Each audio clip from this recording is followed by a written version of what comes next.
All right, up next is Drew Franklin. He's the commercial marketing manager with Rockwell Automation, current president of the CMO Institute, past president of the AMA, HubSpot certified, master's degree in marketing. He is a busy, committed guy, really a true marketing professional, which I find, I always admire people who take what they do seriously. Certainly something like marketing and digital marketing, where the barrier to entry to say that you're an expert is really could be pretty low in a lot of ways. So I have a high appreciation for people like Drew who take it seriously and are seekers, like constantly learning, constantly trying to figure out a little bit of a better way to do something. And he's got a lot of really good knowledge and he's doing a lot of really cool things. So we cover a ton in this, and time goes by pretty fast, but we're hitting up like marketing technology. We're talking about the relationships that you're going to have in your career and the relationships that marketing is supposed to be building for you. And of course, we cover off the CMO Institute and talk a lot about things like driving thought leadership and events, be it industry and self-hosted, and kind of wrap it all up again with how much that the people you meet in your day to day and how important those people are, and taking care of those relationships. So with that being said, here's Drew.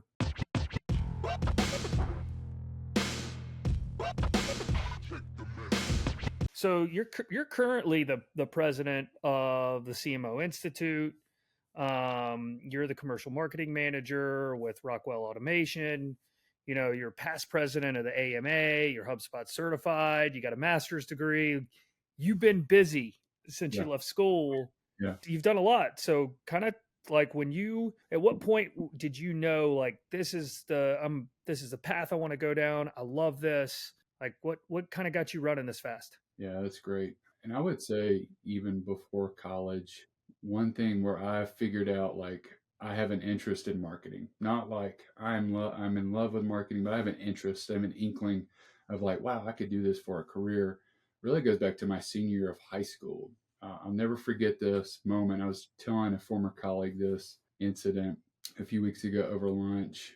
I got brought in my senior year to the counselor's office because I had doubled up on a lot of my core classes and electives and all those things, where my senior year I could purely focus on athletics. So, I was a half star athlete coming out of high school, played 3 different sports, but I remember I could focus on football and baseball, and that's all I needed to worry about my senior year. And I was a teacher's aide, I was a library aide, and I took one class each semester, and I got to focus on athletics the other part of the day. My counselor brought me in first hour of school starting, and I was like, oh, okay, that should be interesting. And our counselor was he was the wrestling coach as well, and he was our coach through football pretty much ever since I was in middle school. And he looked at me, he's like, Drew, do you want to actually do something with your life here in the last year of high school? And I was like, well, yeah, like I want to achieve a lot of things in athletics and go on and do some amazing things down the road. He's like, no, like you actually want to do something, like, and he enrolled me. I'm not sure if I'm supposed to say this, but he enrolled me into a general business class, and I got put into this class. And Debbie Ebner, I owe her probably a lot more than I've ever given her kudos for, but Debbie Ebner was the teacher of this class, and she was an entrepreneur, wanted to spend kind of the last 10 years of her career just teaching and being able to instill general business practices, ethics, and also just entrepreneurship into the next generation. One part of this was around marketing, and it was like a Toastmasters type of week, if you will. And so I was the leader of this thing, and I had to put a marketing plan together around the idea of just creating an event. And so from that point forward, marketing has always been kind of something I saw myself as a career, as a potential. And fast forward yet to college. It's May 2010. I'm graduating from the University of Alabama with a public relations degree, and I thought, okay, this is a great time to jump into the job market right after the '08 recession, and no one's hiring for PR, no one's hiring for communications. I backtrack that. There's one nonprofit in town, and Alabama Power were the only 2 entities in Birmingham, Alabama, that were hiring for a communications coordinator or communications specialist at the time. And oh, by the way, my girlfriend, who then became my fiance, who is my wife, also graduated like top of our class in public relations, and we were interviewing for those same jobs. So who do you think won out in that conversation? And so I immediately pivoted a little bit, started in outside sales, but where I fell into marketing was a family owned manufacturing company in my hometown of Trussville, Alabama. It's a Southern Comfort Conversions. We rebranded to SCA Performance, started as a marketing coordinator, then handled inside sales and warranty management. Really got to sink my teeth into what a restart of a family business looked like. And I'm very thankful for the McSweeney's for giving me that opportunity. Big lesson I learned there is always do your best in whatever situation, whether you're family, friends, with the people who employ you, but always remember to give it your best, and never burn relationships, even on your departure. Because I mean, I see Matt McSweeney pretty much every week at the baseball field while we're coaching our kids. So I mean, it's just a simple reminder for anyone listening is make sure you're thoughtful with those relationships, whether personal or professional. And then from there, took an opportunity to leave SCA Performance and a lot of my marketing and inside sales background to a early stage startup company called Grades First that was based in Hoover, Alabama. And from there, worked at Grades First in our client success team. Got an experience not only an early stage startup, but a high growth startup. We went from I was hire number 21 or 22 to we went to 40 people and had like, probably 30 accounts to over 200 accounts in a matter of 18 months. And so got to experience a lot of that and a lot of those learnings that came from that. That was like the fastest 18 months of my life. And then from that point, I got to a firsthand experience in not only just the SaaS world, but marketing technology. Again, this was 2012, and we just implemented Salesforce CRM, and we went ahead and extended a license for Pardot, which is a marketing automation tool that had just got acquired by Salesforce and the whole exact target, like $1 billion acquisition thing. It was a pretty big deal in 2012. And I remember jumping into that for the first time because I spent some of my time in marketing, but a lot of my time in client success, enamored with marketing technology and how that made an impact for our business,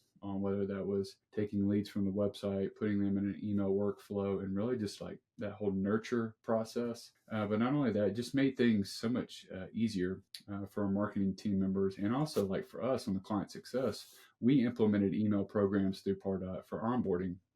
So taking that experience, and then I was doing some freelance consulting around that time. Got brought into a really neat conversation with a mentor of mine. When I kind of looked at him at what was Urban Standard Coffee in downtown Birmingham, and I looked at him, I said, I really do believe marketing is a career I want to pursue full time. What would you recommend? And he kind of looked at me.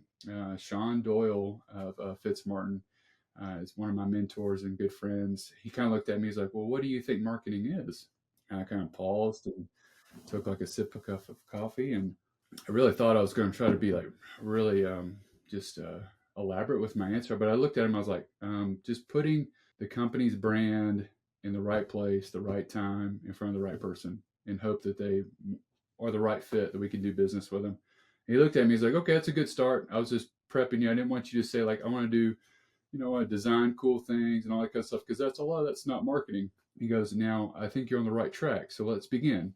And so we started that friendship there, and brought me into a conversation with a client. And I thought it was just me coming in, being the intern consultant, if you will, to try to help this client. Turned into an interview, and I owe a world of gratitude to Bobby Mason, who's the founder and CEO of Spock Automation. He gave me my first marketing leader role at the age of 25. I was the first marketing manager at Spock Automation, and we went from, over the 3 years I was there, we went from fastest growing company 3 years in a row, best place to work in Birmingham, award winner, a thriving manufacturing company that was producing automation equipment for the oil and gas industry here in Birmingham, Alabama. And it was an incredible ride. And one of those things that I had always wanted in my career was a marketing leader that I could kind of work through. I mean, again, I was in my mid to late 20s, and I never had that quite yet. But one of the big things that stood out to me in my role at Spock was we had Salesforce CRM, and the intricacies of Salesforce. Like, one of my first tasks was, hey, we've got a sales team that's scattered throughout North America. We need you to help drive adoption for Salesforce. I was like, cool. Like I've worked in Salesforce. I think I can do this. I worked with outside sales that are remote. Going from a SaaS company where people are like, oh, I'm used to doing Salesforce and entries and opportunities and all those things to going to an industrial B2B manufacturing company, complete different, complete set of like rules, regulations, tools, expectations, boundaries, you name it, authority, if you will. But being able to level set with our outside sales team and using those tools through Salesforce was a huge win, which set up like being able to implement HubSpot as our marketing automation tool. We looked at a bunch of tools. HubSpot seemed like the best fit for us in 2013 and implemented that going into 2014. I was quickly enamored by HubSpot's ability to educate the next generation of marketers. And a lot of that's through certifications. So I was a quick adopter to getting HubSpot certified and inbound certified, and drank the Kool-Aid for HubSpot. I mean, I think my ugly mug is somewhere on HubSpot's website. It used to be for a testimonial I did at a trade show for them. But the words I said then still ring true today. Yet HubSpot, if you're a small marketing team, gives you that flexibility and gives you hours back in your week. Where I was once working in 6 different marketing systems, pulling all that data out, massaging the data, and then putting that into a PowerPoint to present to our leadership team on progress updates or a campaign we were running. Now HubSpot just has all that in one central tool.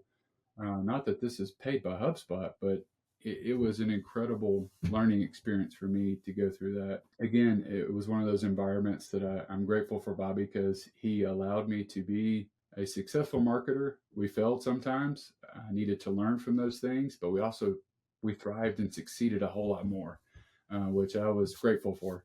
And one of those things that led to me, again, I mentioned it earlier, was I had always had this desire for to be learning under like an executive marketing leader. And one of those opportunities came up where Altec, another family-owned manufacturing company here in Birmingham, Alabama, came to me, recruited me for a role that was more of a generalist type role. They were looking to expand their capabilities on our marketing, in-house marketing team. And one thing led to another. Is a great opportunity, good time, good fit for me and my family, and took that role. And I got to do a lot of different things. Stretched me not only from a marketing technology perspective, but from a video production, a corporate communications, a design, if you will. And so from that role led to an opportunity to further my leadership capabilities, leading our marketing communications team. So we went from, at the time, a pretty lean team of 8 people to by the time, this was 2015 ish, 2016. 2016 to the time I had departed from Altec in 2022, we went from 8, 9 people to close to 30 people totally in the marketing department. We're adding tons of value through different avenues and being a strategic partner with our business units and different functions within the corporation. And one of those pieces that I was always intrigued by, again, getting back to that marketing technology piece, was how are we able to leverage these tools and get buy-in? One of my favorite stories from how do you get buy-in was when we first implemented HubSpot at Spock Automation. And I remember, hey, national sales meeting, I'm at the big stage, right? I'm presenting to this group.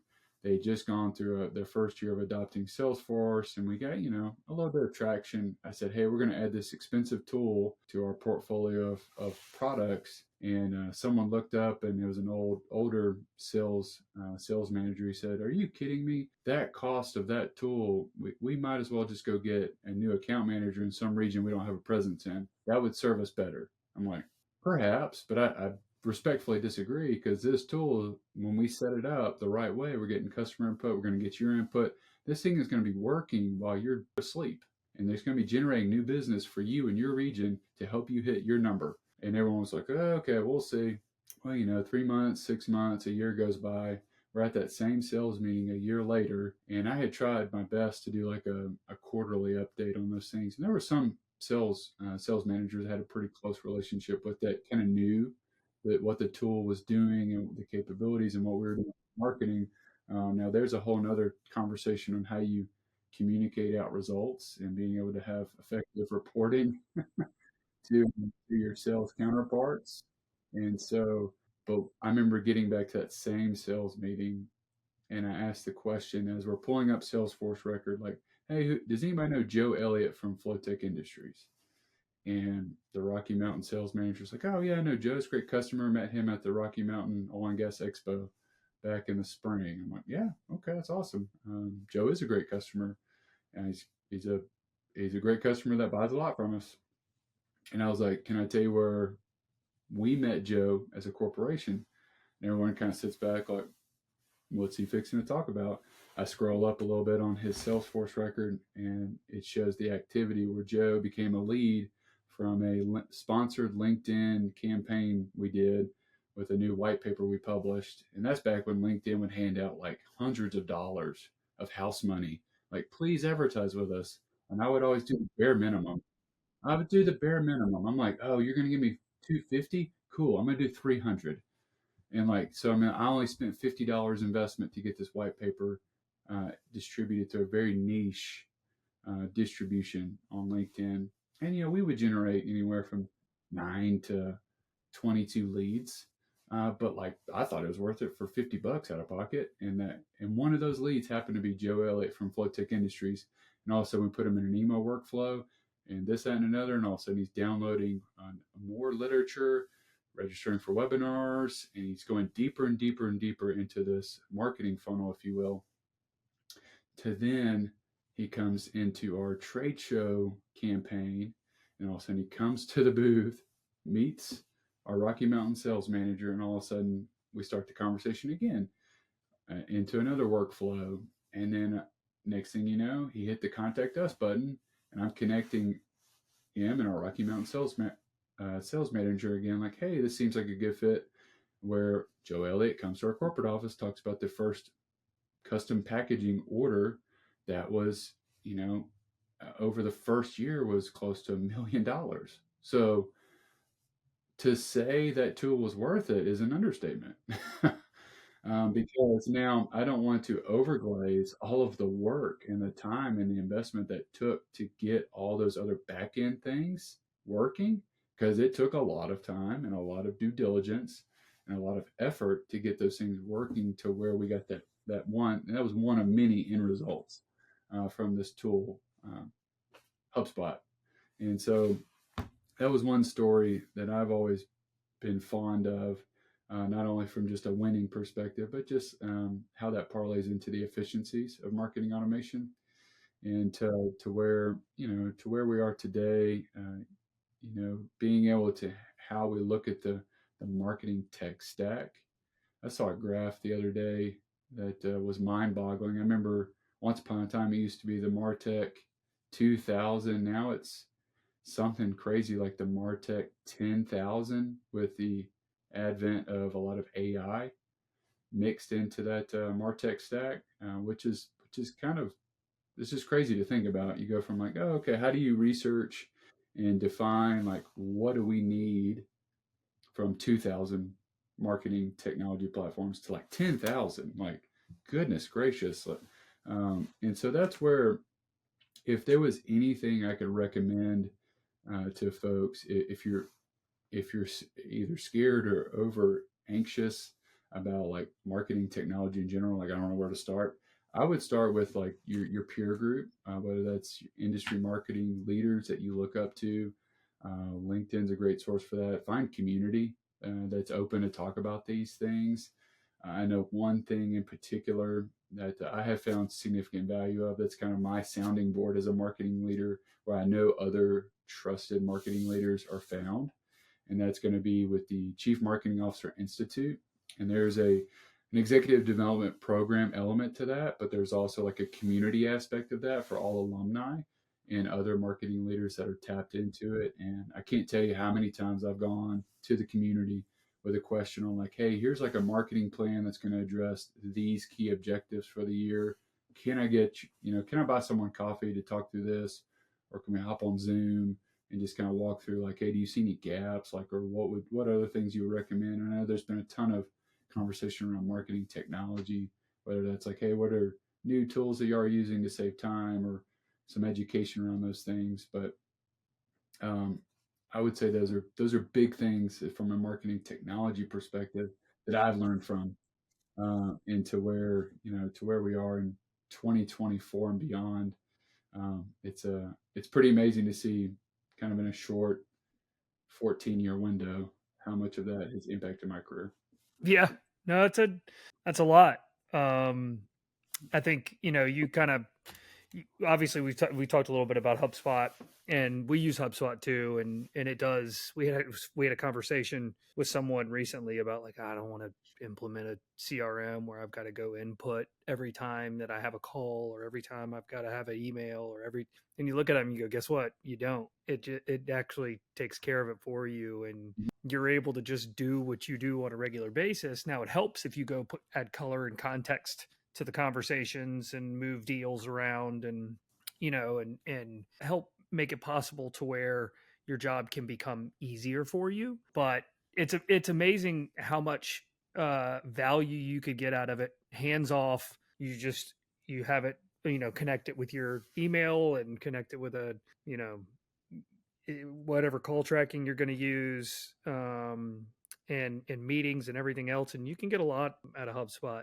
I would love it personally if HubSpot kind of moved to more of a, they have like your low end and then it's like Mhm. all the way to the high end. They don't have enough middle ground. Well, and they also broke it. They broke it into like different modules, which I thought was genius from a business perspective. They've got the marketing hub, sales hub, operations hub, even like your client success hub, where those are all. Once upon a time, it all used to be included, but I think with their strategy is like, hey, how can we meet small to medium sized businesses where they are, and they broke it out in modules, which I think is a smart play for them. Um, and that's just fresh on my mind. I was actually helping a colleague here in town walk through that recently, and being able to see like, hey, what does that make sense for me as a small marketing team, to where I can facilitate not only the marketing need, but like how I can bring sales into the conversation, and you can pick and choose. I think that's also the beauty of HubSpot. They do have almost like a menu of things you can just select, like a la carte, if you will. But I agree with you. Like if you want the starter package, they got that, but you're gonna have to pay for that enterprise. That's right. That gets up there So, pretty quick.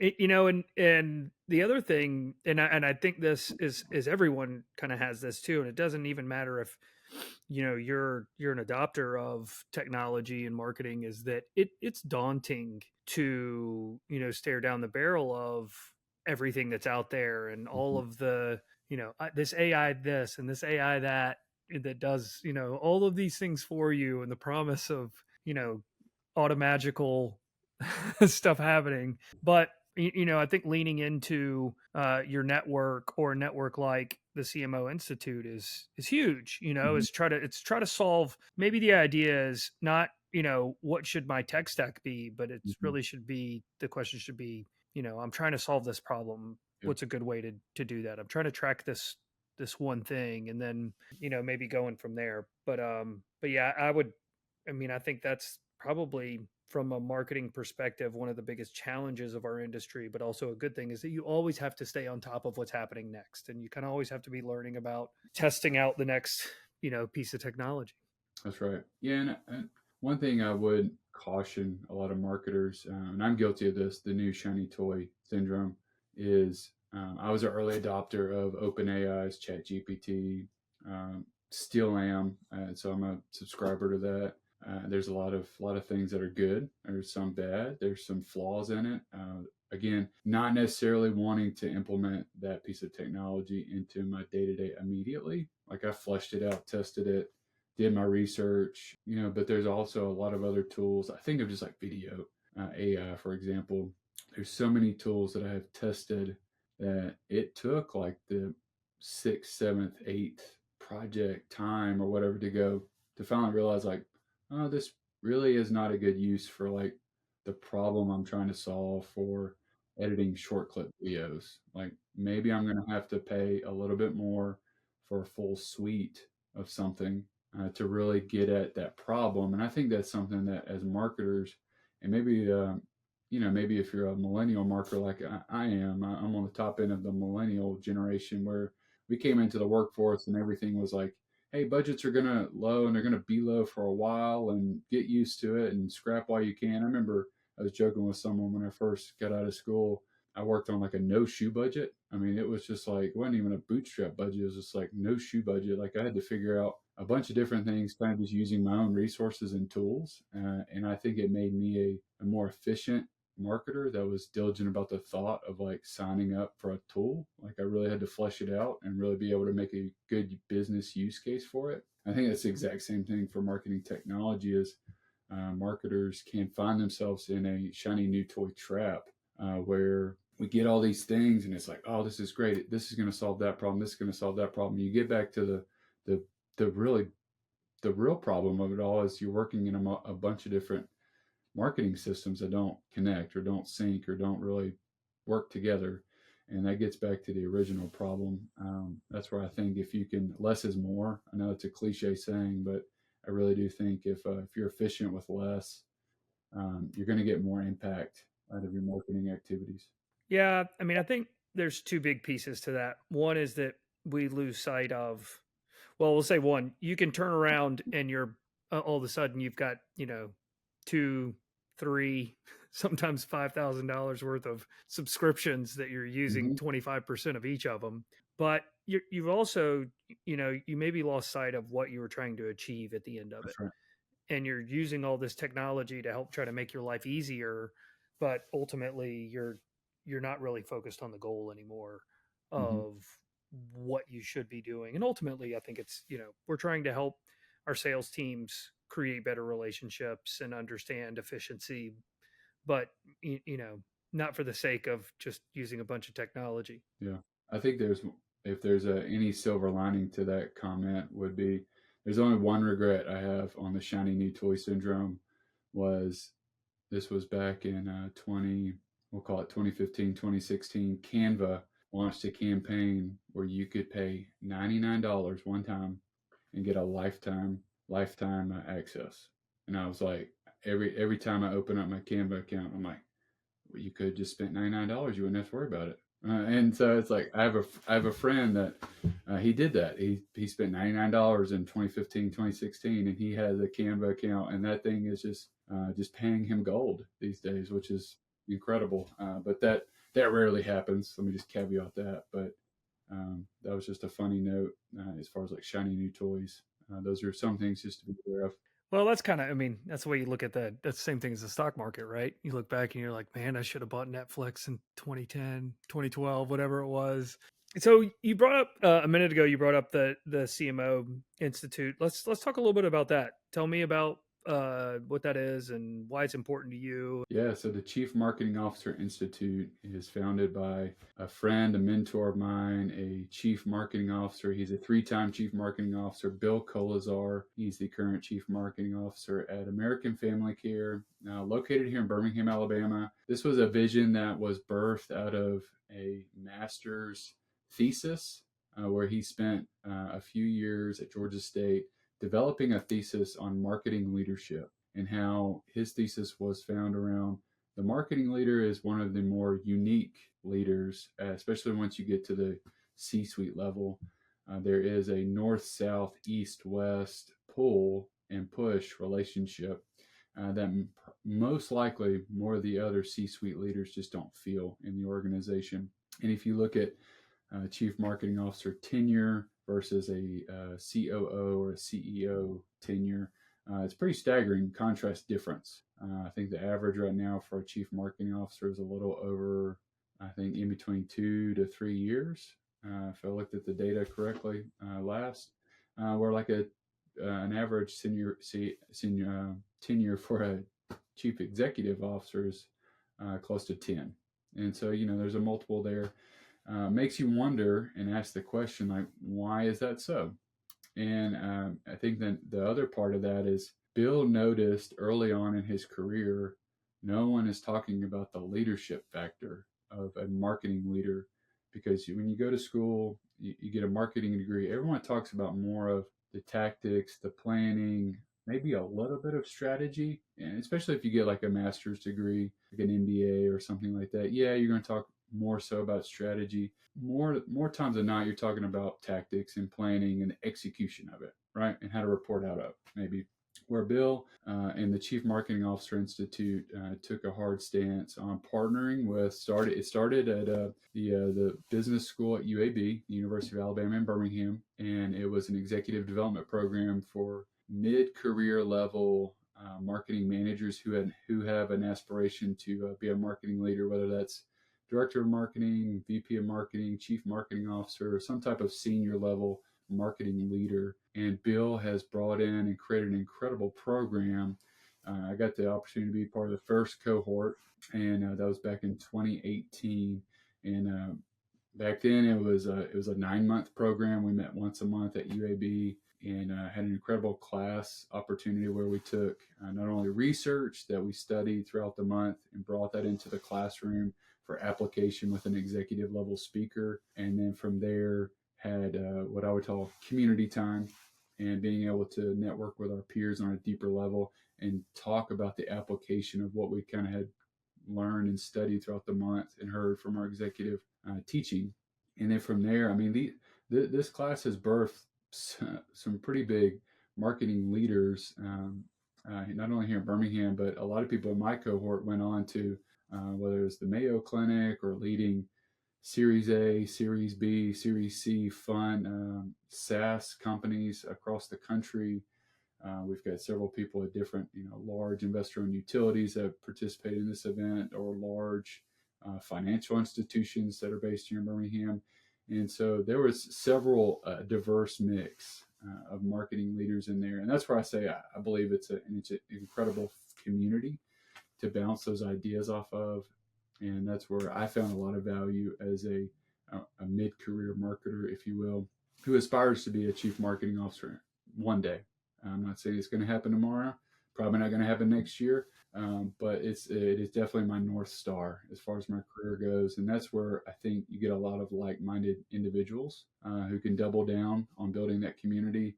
And right now so this is the 5th or 6th year of the program going. I think COVID threw a wrench into that. But right, I think it's the 6th and 7th cohort that are taking place right now.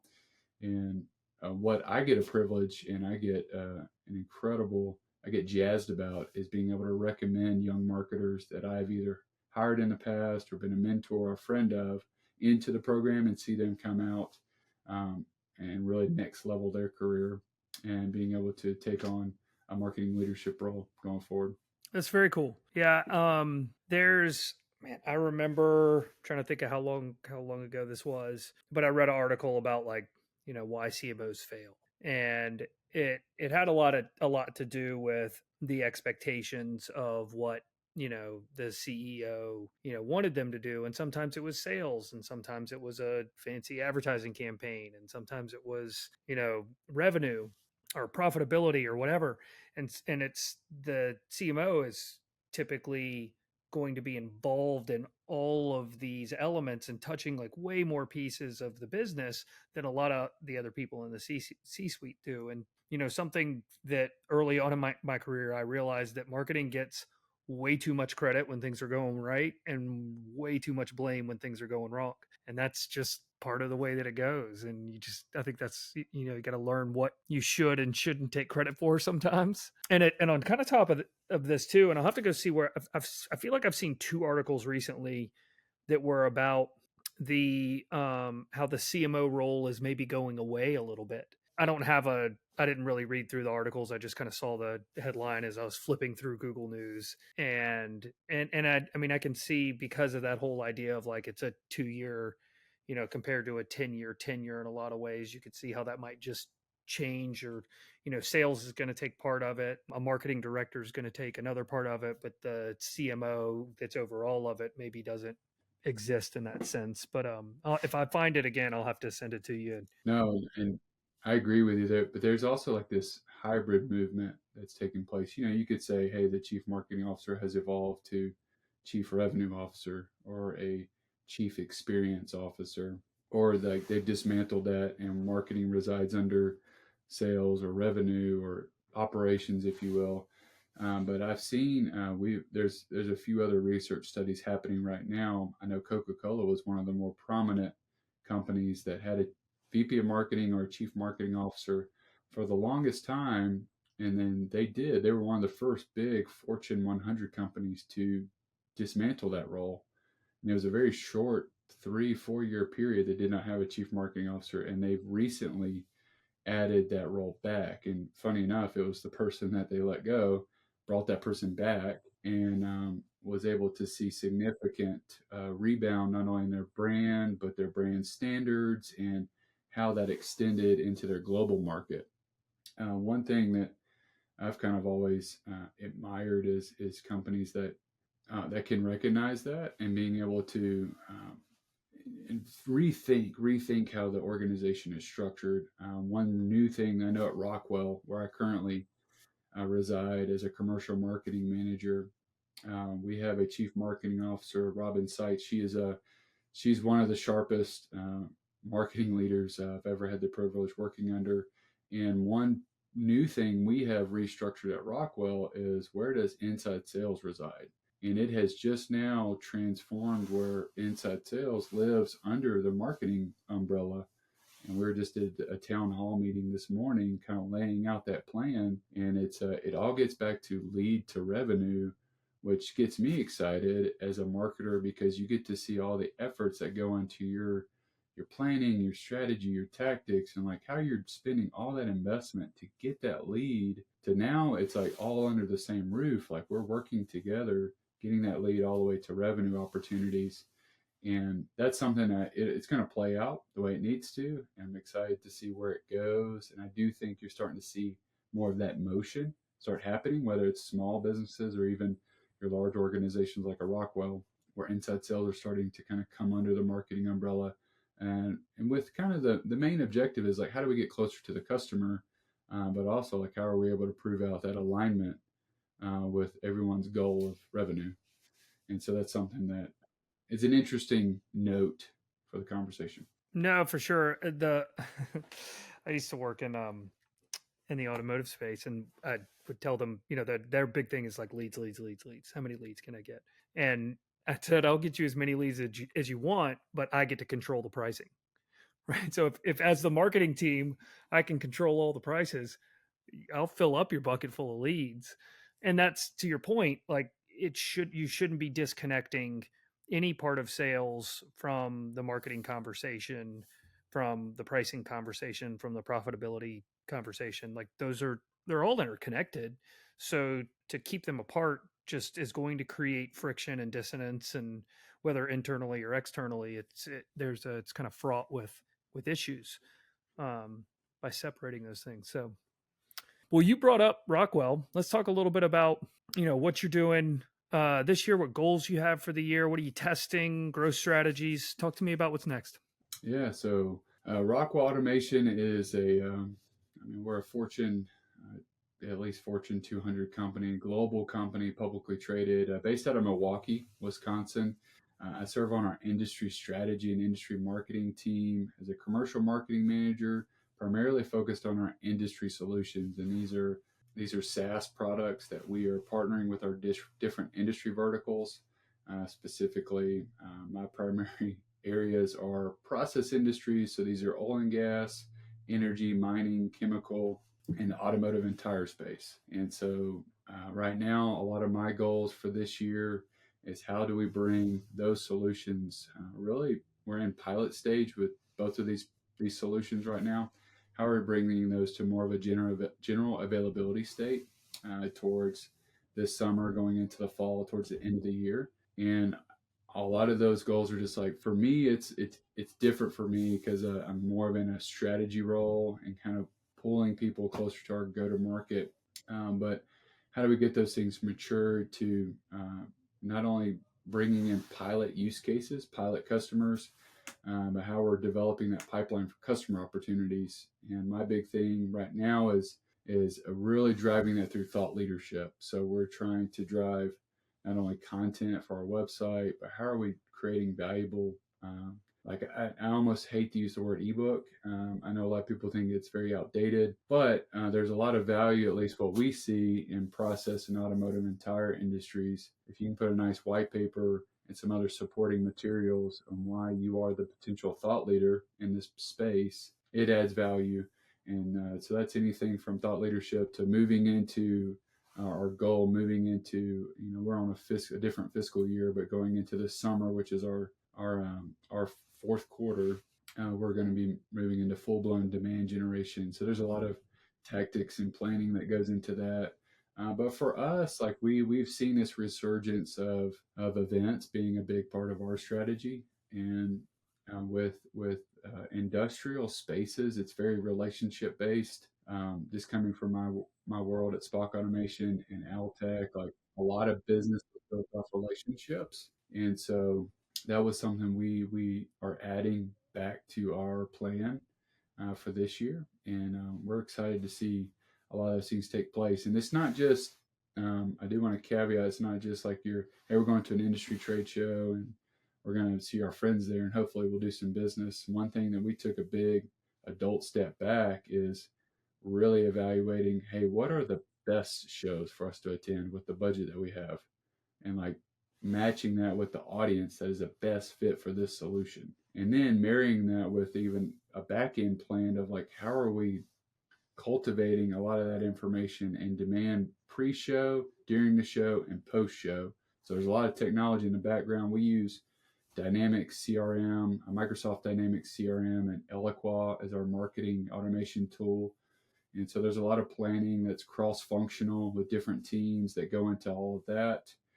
But also we're introducing a lot of self-hosted niche events. So these are very tailored to probably 5 to 7 targeted accounts. We're going to host them, whether that's at a hotel or some type of a comfortable place where we can do like a lunch and learn environment and host them for like a day long seminar that brings them closer to our product and our people and our services. Yeah, the it's going back to that whole idea of marketing and sales, and your thought leadership, and your pre-plan is to disseminate this information to the people that you expect to be at the event, and then when they are at the event, you say, hey, did you get a chance to read X, right? And it's just about making sure that you're carrying the conversation on. And if they didn't, it's like, okay, well, great. Well, now I've started that conversation with you, and now I can send that to you and make sure you see it this time. And bringing the marketing and the sales together.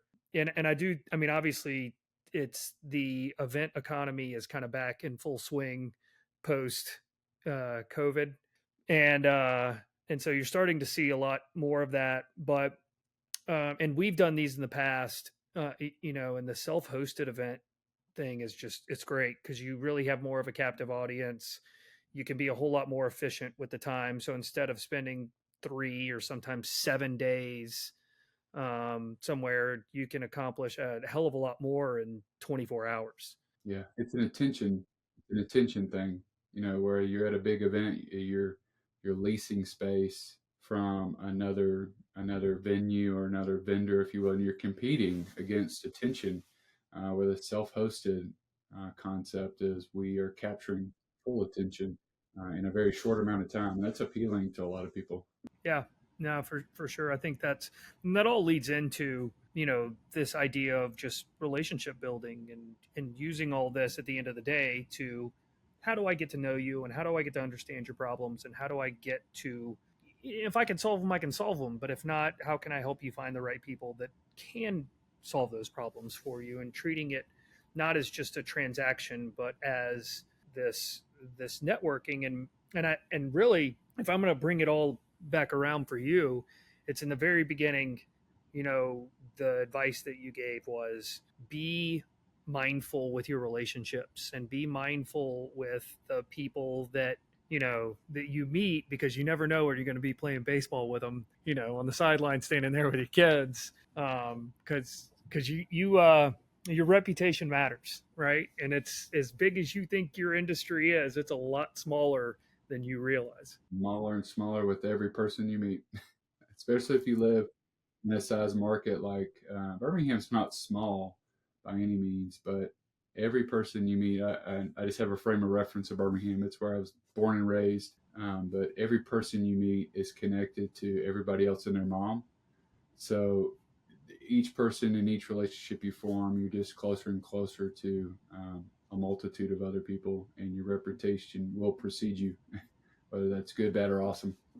That's right. That's exactly right. That's exactly right. Well, I mean, I think y'all have. I mean, you're an incredibly thoughtful person, and I'm really excited to see how these these initiatives that you got that you have set up for this year, and how those kind of come to fruition. You know, down south, we like to say that God laughs at our plans. You're gonna Sure. put all this stuff together. We never know what's gonna happen, but you've got a lot of good stuff coming. So, and you're That's already right. busy anyway. So I'm excited to see how 2024 goes for you. That's all. I agree. And if there's any kind of opportunity I could present to this audience, it would be go to chiefmarketingofficer.com and learn more about the Chief Marketing Officer Institute. But also, there's a community group plan called the Leadership Circle, and that's sponsored through the Chief Marketing Officer Institute. And that's where we're going to have monthly engagements, whether that's through a conversation or a podcast like this, or community groups on LinkedIn, but also in-person opportunities to network with some of the best and brightest marketers here in Birmingham. Just encourage you again, go to chiefmarketingofficer.com and or reach out to a lot of folks, different folks, including myself on LinkedIn. Happy to make those connections. Yeah, for sure. We'll put links to everything in the show notes and all the video descriptions and all that stuff too.